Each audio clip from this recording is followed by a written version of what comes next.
ज्योति बाबा भांगल खुची में पाए भांगल खट्टा में जो के सतवा घोर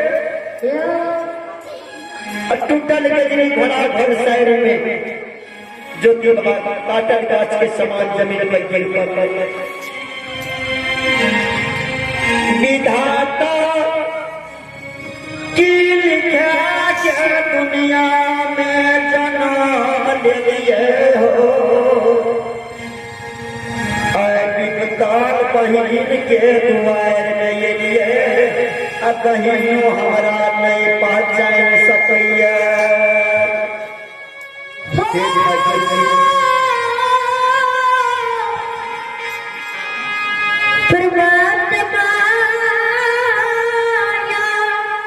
बाबूजी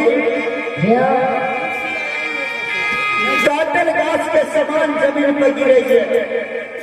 हकन बिकन काने छे हे धर्मराज बाबा कथी